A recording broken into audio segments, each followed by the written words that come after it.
365 Sports. Now, our picks. And I didn't keep up with these Big 12 picks, but we are in this college football thing that Levi puts together. And I think we're all three within a game of each other.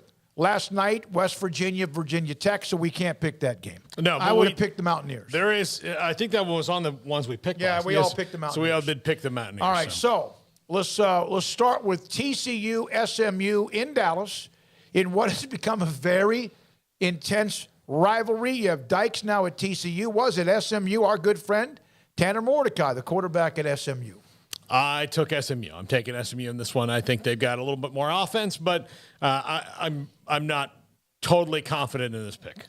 Yeah, I think I took TCU. I understand the momentum for SMU. I absolutely do. Love Tanner Mordecai, but I'm going to default to Sonny Dykes here and think that he's going to get a little measure of revenge against his old team. Not that he's getting revenge. Quite frankly, SMU would be the one getting revenge. But I think that he's going to lead the Frogs and get them rallied up to win this rivalry game, the battle for the hot skillet. I'm going to go with the Frogs here. I picked TCU. Now, Duke and Kansas, a battle of unbeatens. We're not talking Iron basketball. skillet. Iron skillet. Duke and Kansas in Lawrence. I'll take Kansas. I took Kansas. I'll take Kansas by a lot. I think Duke's a great story with Mike Elko, and they're going to play pretty solid defense all year. I don't think they have the horses on offense to keep up with Kansas. In fact, most teams like Duke just don't. Kansas is going to score a lot of points in this game, even in spite of Duke's good defense. I think Kansas wins. All right, so all of us take KU. Texas at Texas Tech. I took Texas. Yeah, Bijan Robinson is too much, I think, for Tech on defense, and not to mention all the other skill guys. But I'm telling you, Roshan Johnson is a phenomenal player for them too. It's going to be really. I think it's going to be interesting at times. It's going to be a really intense atmosphere. But I think at the end of it, it's going to be Texas.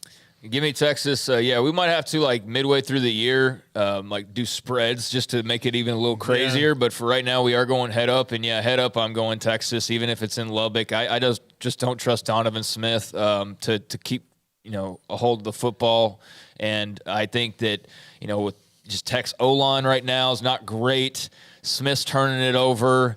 I'm not so sure we don't see more Baron Morton. I don't know what the plan is there, but I'm sure it'll be a great crowd night. If this was Saturday night, then maybe I'd lean more towards Tech, but it's just 2:30 in the afternoon, I believe. So, give me Texas here. They're playing with a lot of confidence, and they're a more talented team overall. They can get lit up in Lubbock at 2:30 like they can at 7, but yes, the night games can be amazing. Last year, Texas won that game 70-35. Kansas State and Norman against Oklahoma in a game where Kansas State coming off that loss to Tulane.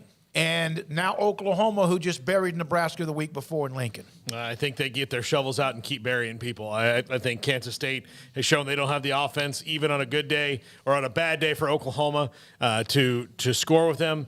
So even if their defense can hold Oklahoma to a rough day, that means that they've got to have their best day on offense, and I don't think their best day on offense is better than Oklahoma's worst day on offense. That's pretty much it. What are they going to hold them to 28, and they're going to go score 29? I don't think so.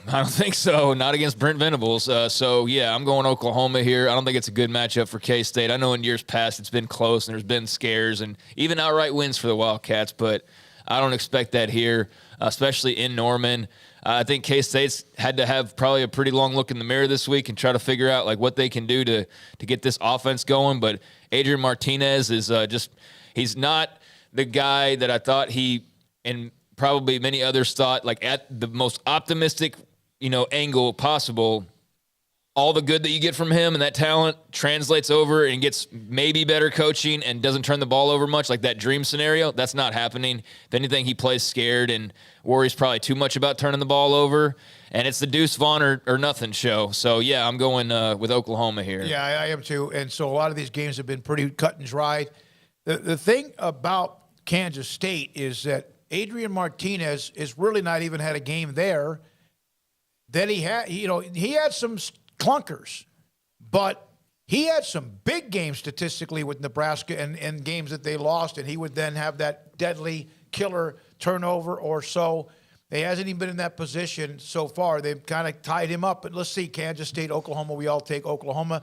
And then Baylor and Iowa State, So all of us are right down the road except the SMU TCU game. Paul, Do you know how many passes? Or, I mean, touchdowns that Adrian Martinez has thrown for? I'm going to say none. One. One. He's also got 0 interceptions, but that's because they're basically not throwing the football. Yeah, he's not throwing the ball a lot. Yeah. And maybe they just unleash him. I don't know. He is 41 of 66 for 304 yards and 1 touchdown, and they played 3 games. Yep. It's been kind of quiet for him. How many yards rushing does he have? Like I 120? was actually thinking about that as well. Let me just real quick look. He's got about 150 and 2 scores. Yeah, and that might be where he's more dangerous if he can hold on to the football and protect it, which at times when he ran a lot, that also was a problem with him. I like the kid. I hope he bounces back and has the rest of the year pretty good year. And then Iowa State home against Baylor. I picked Iowa State 23-20. You picked Iowa State 23-20. You picked Iowa State like 23-21 or something. Yeah, something like that. Yeah, so it'll be like a 50 to 35 game, I'm sure. No, I think, when you've got like 10 people picking, we're going to have a lot of identical scores, and we all kind of think the same way of like these not being big, high-scoring teams at this point and more defensive-minded. But, I think a game in the 20s, I wouldn't expect anything crazier than that. I also don't think it's going to be like 10-7 either, so like an Iowa State game. So, yeah, that's where I fell, and I just default to Iowa State being at home. I fully believe Baylor can win this game. I have full confidence that they can, but I just need to see it, dadgummit. The only reason I'd be saying I picked Baylor in this game is just because I just think that they would play at their absolute best on the road early in the day against a very stout Iowa State team, and I can't believe that in this team just yet because I haven't seen that. Well, we'll see it tomorrow, and we'll be back here tomorrow morning.